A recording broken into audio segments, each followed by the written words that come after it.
Today I'll take another look at my Skynetic Sbach 342, and I purchased this one just to explore more 3D flying. I'm not sure that I will go too far into 3D flying, but this is the flat foamie. I just want to explore and do, hopefully learn more things. So let's head outside and fly this Sbach then.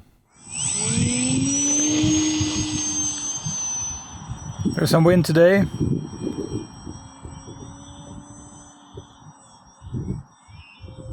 I'm flying this one on a 1300 milliamp 3S battery. So a quite strong wind just coming from almost straight in my face, just to the left.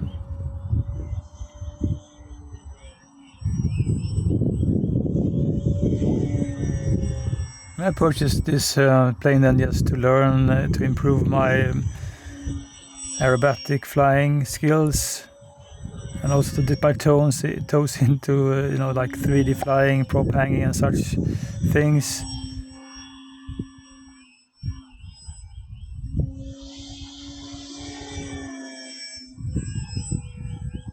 Time remaining 4 minutes. So you can do pretty interesting things with this plane.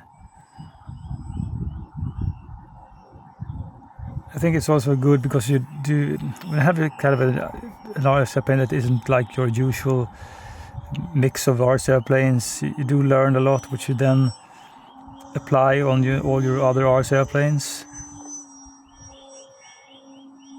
And this one, I mean, it's a really robust RC plane with really thick foam, flat foamie, and I'm not afraid if anything will break. I mean, just glue.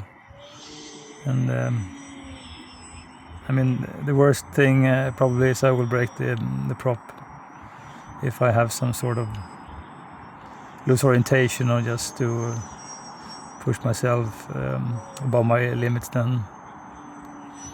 And it's always fun to have something which you don't have to be afraid of crashing or any damage happen, and then fight the wind also.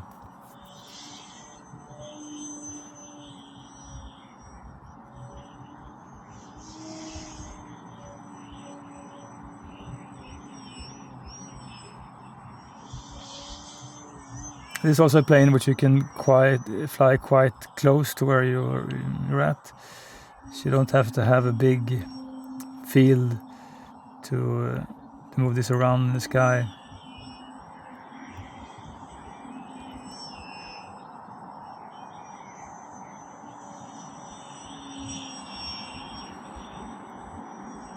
And the thing is, when you have like these symmetrical RC planes, symmetrical wing, it doesn't matter in which direction you fly them in, more or less. So just the most difficult thing then is just to keep it in your head, so you have like you know what's up and what's down.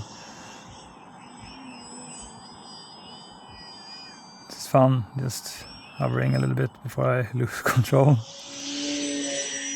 So my aim is not to make a super pretty flight with this one, just to show I mean, just me practicing with this plane.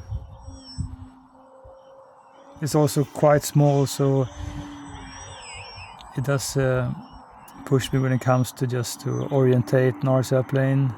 Usually I try to just have a nice path in the sky, and then it's easy to orientate your RC plane, but with this one it takes more work for my brain just to keep track of it.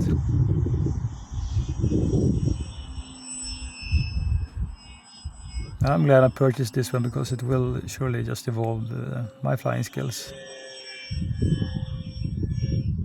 Time remaining 1 minute.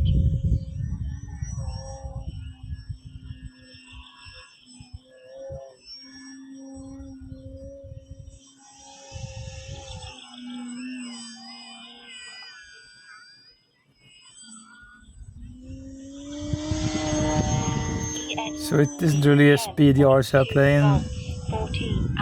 You're more supposed to fly slow. So even when I push this one 100%, it doesn't really go. It's a little bit lacking in power, but I think it's a well-behaved and a good trainer. let's get this one down then. Usually I'm just plopping it down because, I mean, let's see how the wind handles it. Oops. The greatest thing might be the durability of this RCL plane when it comes to the foam, because this is really dense and I would say, you know, really durable foam on this RCL plane. I don't know about the electronics, how they will last. Now I've replaced the speed controller in mine, so I had like an avian speed controller that I just ripped from a broken E-flite RCL plane, so I just put this one in, and then I have telemetry, which is always a good thing. But the thing is, this is not a speedy RCL plane. It kind of have like this slow flying prop. But I like to explore the aerobatics in a really slow fashion, and then I think this is a good option. I don't think that this is the best flying flat foamy RCL plane, because I've seen so many other foamy RCL planes, but it's quite inexpensive, and it just appears to be really durable, because I have certainly crashed this one, and apart from a broken prop, no damage whatsoever. So hopefully this one will survive a long time and just keep on learning me how to do 3D flying or just general aerobatics.